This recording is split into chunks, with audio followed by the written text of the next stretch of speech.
Well, welcome everyone to the Real Whovians cast, episode 729. I am your host, Matrix Lord 212, and I'm with StreamPunk Star Raisin. What's up, bro? Everstreet.com. Hello. What's up, Chris? Order up for Clara. All right, so we're gonna do a screen share here because we have to show the Doctor Who magazine that's coming out. So it's last orders. There she is. That looks kind of weird, right? I'm wondering how they were allowed to put this on the magazine already. I know. It's kind of weird. That almost doesn't look like her in a way, you know? Yeah, it's just not something we expect of her right now, you know? She's wearing a TARDIS waitress outfit. Nah, it's like TARDIS blue. That's pretty funny. Yeah. That's crazy. Coincidence? I think not. Right. All right, so let's get into the, what do we have here, articles? We have the Sleep No More stuff that I'm going to try to screen share. Is there anything that you could talk newsworthy on there? Let's see. Chris? Oh, you mean one of the articles here? Yeah, let's see. Well, let's see. All right, well, it's about sleep. Yeah, about Sleep No More. Let's see. That's kind of weird. Actually, that is very weird. It looks like a cross between a Starship Enterprise bridge and a freaking Klingon ship. Like a mixture. It looks kind of weird. Hmm. Can you see that? Actually, I don't watch Star Trek, so Right. looks like a hallway to me. Yeah. So we have that, and we have this. See that? Okay.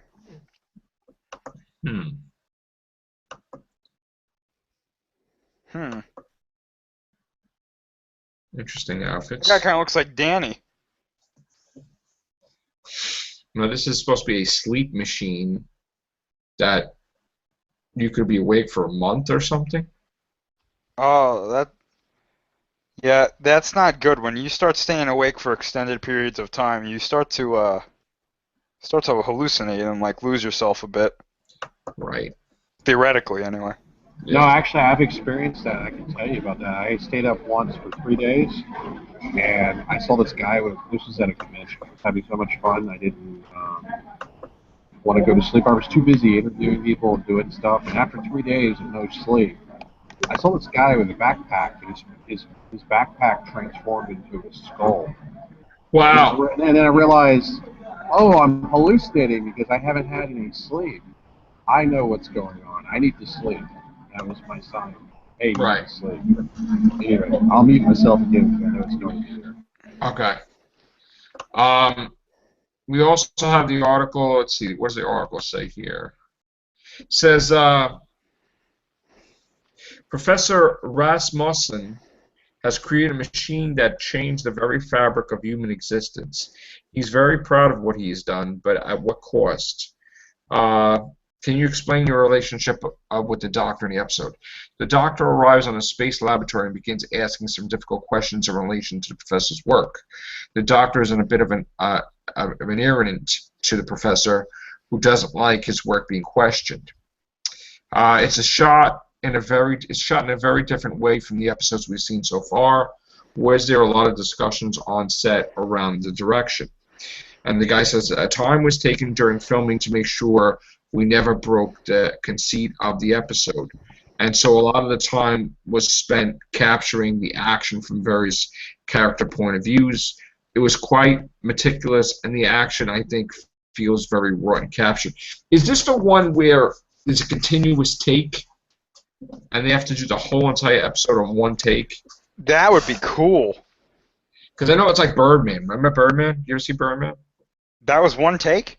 It was basically, yeah, like they, with the exception of looking in the sky and making the sky turn from day to night, that's the kind of break that they had.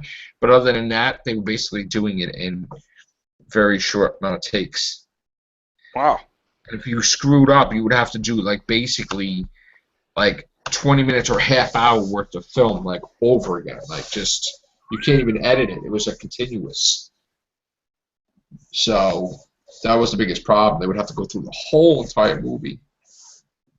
I don't know if it's this episode or the one after or the one after that, but there's going to be a Doctor Who episode, I think, where it's going to be continuous take.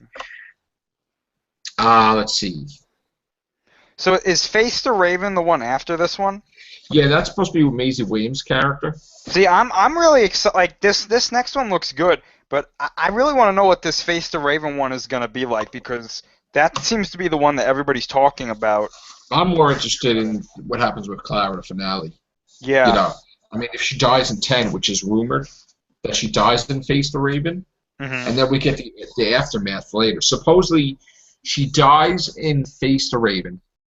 Then Capaldi's alone with themselves, and supposedly Colony Sarf is rumored to be in the episode with just Capaldi. Rumored.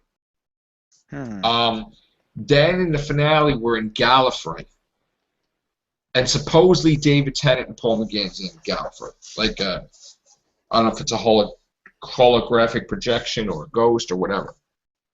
How the hell did he get to like what the hell? What? How did he get to Gallifrey?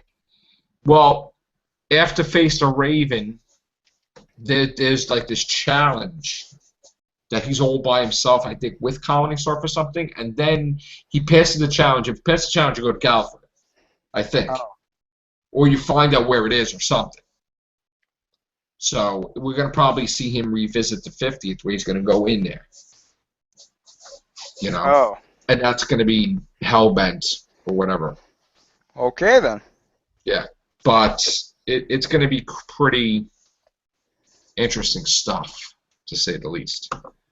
All right, so let me get back to this interview here. What did you think of what did you initially think of the script? He says, I knew it had potential to be very scary, and I was excited to be playing Rasmussen. I felt I knew exactly how Mark had intended it to be delivered. Hopefully I got somewhere near. I had a fantastic time filming the episode and felt really privileged to be part of such an ionic show. How did you find acting directly in the eye of the camera? He says it's very odd doing that because it's a counter initiative to the way that you film anything else ever. You spend most of the filming ignoring the camera whilst being very aware of its presence and never looking right into it.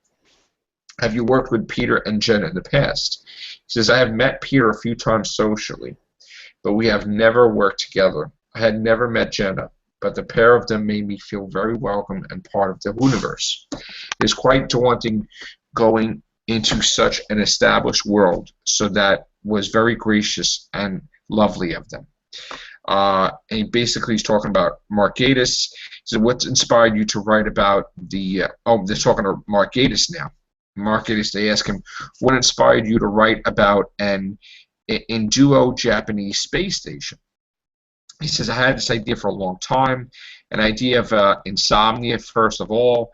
It was something that really interested me. Then the idea of a future world where people are under such pressure at work all the time, they invented the Morpheus machine. When you go in it, it concentrates chemically the benefits of sleeping for 5 minutes. You can then work for a month without going to bed. There's the idea that people get competitive, the wide awake, and the Rip Van Winkles. It's a space station that revolves around Neptune, and it's going silent. They send a rescue mission from Neptune's moon Triton, to find out what's going on, because the man who invented them, Professor Rasmussen, is on the space station.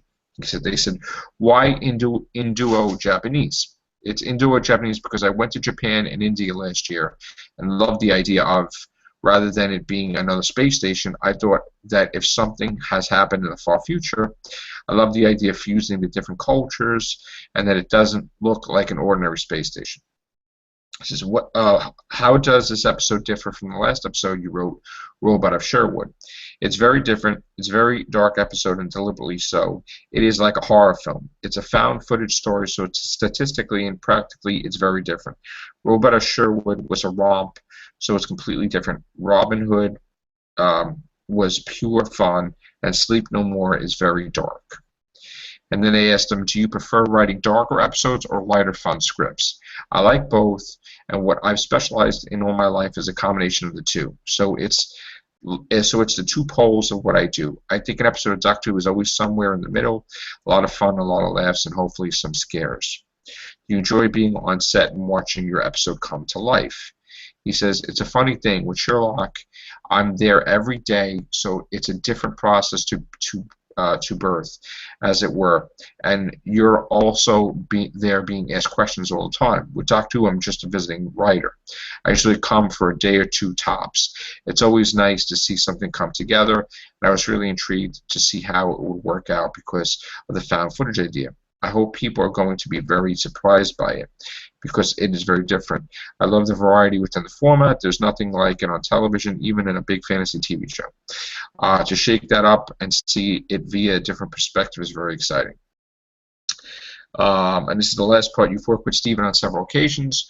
What makes you such a successful team? He's like, we've been friends for over 20 years, and the first thing we bonded over was Doctor Who. We used to try and convince BBC executives to bring back Doctor Who, which usually involved pushing them into a corner. Weirdly, they never said yes. It was the fondling principles of how we became friends. It's real fun threshing things out, throwing ideas around with Steven. He's got an amazing mind, so he's so stimulating. If I get stuck on something, he will always, definitely always have a brilliant idea for it. So there you go. That is Mark Gatiss. Sorry for the long stuff on there. So, Chris, you there? I'm here. All right. You want to do the last article? Sure. All right, good. So I'm tired. Okay. So it says here, the article's title is Series 10, A Closed-Off Doctor, New Companion, and Later Filming. Uh-oh. Okay, so it says Series 10 has been discussed in press interviews over the past few days. First up, Peter Capaldi has hinted that events in the final few episodes of Series 9 will leave the Doctor in a way that may lead him back to being a more cynical and closed-off Doctor next year. So obviously, whatever's going to happen to Clara is going to hit him like a train. Oh, yeah. That's basically what this is saying, is that she's going to probably die, and he's just going to be done with basically the whole universe. Yeah, he's going to be nasty. Yeah. And he's not even going to give anybody a chance. I'm sure the villains, he's going to take people out. Oh, yeah. And it says, Capaldi says here, if you've been following this Doctor, you've seen him go through all those different colors and all those different places. So where he goes now in Series 10, I don't know. But he's been put through the mill. Wow. Well, it sounds a little similar storyline-wise to David Tennant when he lost his companion. He was alone on the water. Right. Could be. Could be. What does it say? Anything else, or just? That was basically the most interesting stuff there. Did it say anything about a new companion, nothing like that? I believe that the new companion is supposed to be a new character, which Right, is great. I love that idea. Yeah. Now, what about the filming? Didn't they say something like May? Yeah, I'm looking in the article right now. Yeah, it says finally Doctor Who's production designer Michael Pickwoad, I guess, indicated that the filming of next year's run will not begin until around April/May 2016, from its usual January start. This would mean that there is no way that they will have time to film a full series and air it in its entirety in 2016. Wow. So it sounds like either we're going to get a whole season in 2017. I'm thinking a split season, though, to tell you the truth. I have a suggestion. If they have filming in January, and now it's February, March, 3 months later, they're going to have it? Right? Yeah, just about, yeah. Okay. Can I So, say something? yes. This sounds like the series is losing traction. It reminds me of Torchwood. When they did the last two seasons were short specials, only a few episodes per season. If they do this for the next season, it could be the beginning. Well, I don't think so because, and here's the interesting part of this story. Um, we could technically not start our premiere in August, not start in September, not start. Well, actually, we could start maybe the last week of October, right? So now let's try to do the math here. See, one episode in October, 4 episodes November. That's 5. 9 episodes. That's 9 episodes by Christmas, or actually 8, and then you're gonna get the Christmas special. That'll be 9, right? What I would suggest is 8 plus a Christmas special, right? Now, you think that that's the season, but the last episode, which would be the Christmas special, but it's not technically the last episode, you find out that it's a mid-season cliffhanger.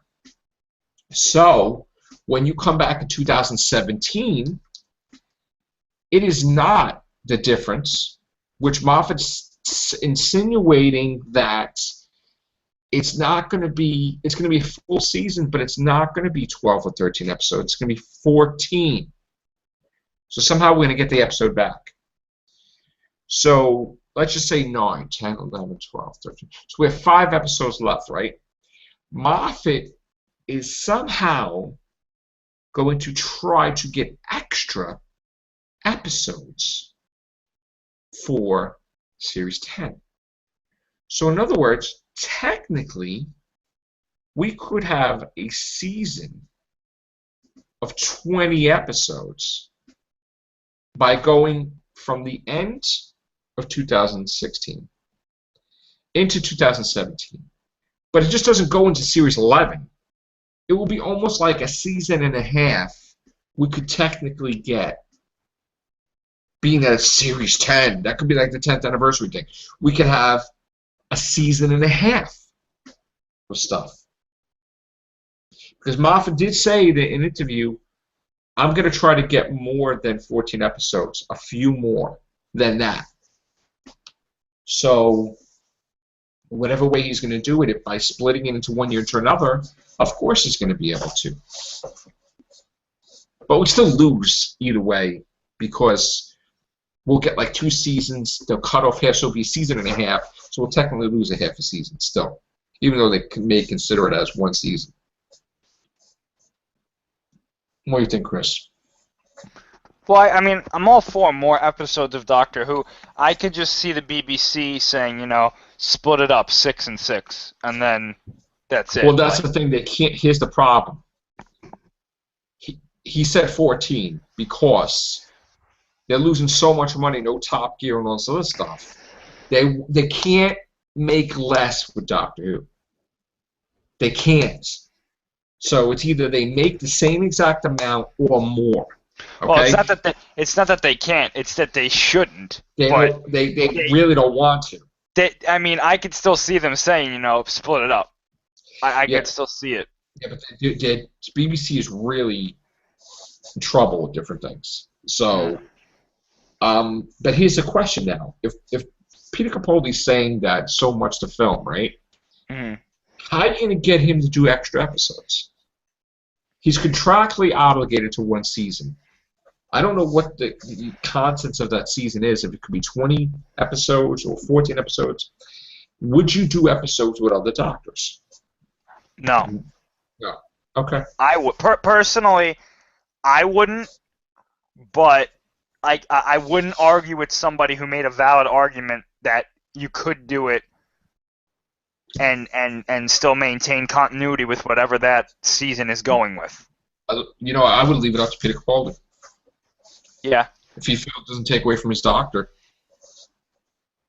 Yeah, because here's the thing. I mean, he's not going to be there for. Okay, this is a major sort of thing that Series 10 could be 20 episodes. All right, That's my made-up thing that I speculate could be possible. The only reason I feel that way is if they film from May, they could technically be filming while they're airing the season. Okay? So I would flat out do a Halloween episode because you're going to release the week of Halloween. We need a Doctor Who Halloween episode. But anyway, people have been dying for Halloween episode too, by the way. So I will release it the last week of October. Get whatever you can out of it up until December. Do the Christmas special and then break. Then you come back in like May and you pop them out. And there you go. May, June, July, August, September, October even, and then another Christmas special. You know, because say you got 5 episodes, and then you're gonna go another 5 episodes or whatever. Let's just pop it out that way. You know, for once we should just try to have the mother of all seasons. You know, get to close to like, you know, Game of Thrones is 10 episodes, right? Star Trek used to be 24 episodes a season. A season. Walking Dead half the times. I'm not sure exactly what the count is with the whole complete season, but it would be nice to have a mega Doctor Who season, more than 14 episodes. That'd be cool. 6 more. Make it 20, you know? I don't know, what do you think, Chris? Too much? If you spread it out... I think that would be a great idea. I would be all for it, but I think they would only do it if the ratings were a bit better. Because if you have really through-the-roof ratings, right, I could see Moffat and them going to the BBC and saying, look at how good we're doing, let's do more. And the BBC going, yeah, but now with the ratings kind of I don't think they would do it because the ratings are struggling. Yeah, but I would think they would make more. You got to think about how these executives, and I'm not saying I know exactly how they think, but from what from what I can understand, normally you go to them and they'd say, no, we don't want to do more because the ratings are down. Do well with what you have and then come back when the ratings are better. I don't think so. In this situation, because they lost so many episodes of Doctor Who different years, I would think that they would purposely make him do more episodes to make up for the money lost with the seasons, because the odds of having a bad episode greatly diminish if you have more episodes. So I would think, just imagine fantasy scenario, series 10 of Doctor Who, 20 episodes. Oh, I'm not saying I wouldn't want to see it. I just have a hard time thinking that BBC would do that if they were going to give him a check for Paternoster game. He said it. I know, but they didn't do it though. No, they gave him a check. You don't want it. No. Well, I personally, you want to know? That's another thing. They're doing this whole class thing. I think that's a bad idea right now. Honestly. Listen. I'm not. I think Doctor Who. I think they need to bring Doctor Who back up to where it was before. Then start talking to others about more episodes and spin-offs and this and that. You know. I think what they did this for is that they're prepping Moffat's replacement. I think that this is a trial run to see how he does as Doctor Who. Here's the thing. It's one thing if Moffat leaves voluntarily. If he actually wants to leave, and he's okay with it, that's fine. If he doesn't want to leave, that's, you know what I'm saying? But they could be grooming him. Now, I would think that Gatiss would just take over, but I could be completely wrong. Maybe Gatiss doesn't want it. Well, somebody asked Stephen Moffat that at a Q&A when Matt Smith was leaving, and he said, I have no control over who gets put up there after me. It's totally in the hands of the BBC. Wow. Because somebody asked him, I think they said, what would you like to see Mark Gatiss, or what's the idea of Mark Gatiss taking over after you? It was either him or Neil Gaiman, and he was like, Moffat was like, well, I have no control over that at all. If BBC wants him, they'll get him. If I want him, it doesn't matter. He said Russell T. Davies didn't have any power over me getting there either. He said Russell T. Davies sent me an email saying why I should take over if they give me the opportunity, and that's how he got where he is now, where he is today. So they just chose him. Yeah. And I mean, he was a honestly writer think, for Russell T Davis, but they just chose right. him as. And I think that they knew that he knew the show. He wrote Blink and those 2 library episodes. So they were like, yeah, let's give him the reins right now. Right, we wrote Empty Child, Doctor Dances. He wrote a whole bunch of stuff. So that's cool.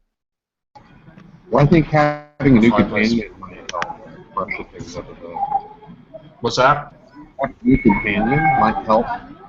Well, yeah, of course, new companion would help with the ratings. Yeah, which we're gonna get rid of a song for Christmas. And if it were up to me, I would approach Disney and I would acquire the rights to the Ewok. No! And then I'd have an Ewok companion. How cute would that be? Disney XD plays I'm being a smartass. And that could be one step. Troll, but being a smartass. Sorry.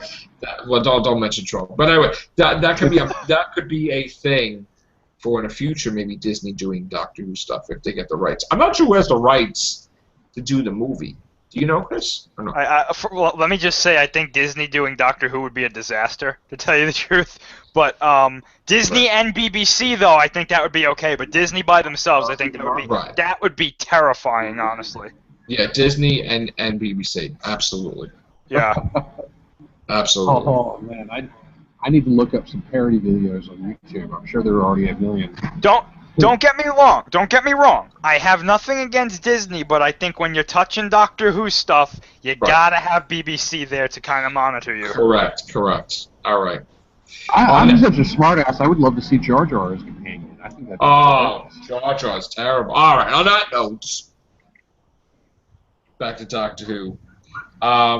Honestly, Robert Downey Jr. is a huge Doctor Who fan. I don't know if you knew that. I did not know that. He showed up at like award ceremonies with the sonic screwdriver, and people are like, "Oh my God!" And he's like, "Yeah!" He's like, "It's like, wow!" And I know Johnny Depp. They were saying maybe him be a doctor. No. Now another person, Chris Hemsworth, Thor, is a Doctor Who fan also, and so is I think Tom Hiddleston. So Loki. So. A lot to think about there. Tom Hiddleston would be a great doctor, but it will never happen, though. Fabulous. He would be nice and menacing. Yeah. He would be a good Valyard. Yes. Think about that. You know what they could do? He could say, hey, you know what, I'll be a doctor for 2 years or a year. And then they should be the doctor. That'd be great. No, but imagine if they brought him in as the Valyard for a couple of episodes. That'd be fantastic. You want ratings? There's your ratings. He'll get a regeneration, and they'll have the actor that plays the Valyard refer to that youth, and then it'll be on. That'd be great. Absolutely, that'll be ratings. Yeah. You know what would be cool about that is you do kind of the thing like when Yana regenerated, show that the Valyard has complete control over his regeneration, and he can turn into whatever he wants. Right. And he does that. Because that's a good contrast with the Doctor, you know? Yeah. That'd be great. Well, that's what he did. When he was Yana, he says, if the Doctor could be young and strong, then so can I. And he did that. That's why it hurt. Because he was like, That was the most badass regeneration I think I've ever seen, when he just goes, ah! And then... Well, the funny thing was, when Melody was regenerating, she's concentrating on a dress size, and it hurt too. She's like, But that, if you notice though, the river thing was a fast thing like the Capaldi thing. Yeah. It was like and her hair was all over the place. Well, I mean, I always said that Capaldi's was fast because he kind of did the process before, but that was just the final. Okay, he's turned into something else, Like the popcorn just popped. Yeah. I mean, it was heating up, and it's like, pop. Personally, I kind of like the idea of kind of the I don't mind the regeneration scene, and this is just a nitpick, but I don't mind the regeneration scene, but I kind of liked how his body just glowed and then he changed. I wasn't a big thing with the whole exploding energy like Super Saiyan thing. Well, the thing is now, I mean, maybe it's a thing where he has a new cycle, he can regenerate differently like in the past. Yeah. Because I don't want to see it all the time. Like that. I don't want to see that all the time. Yeah. What if he's regenerating underwater? That's something. I liked the Eighth Doctor's regeneration, where you see his face like morph.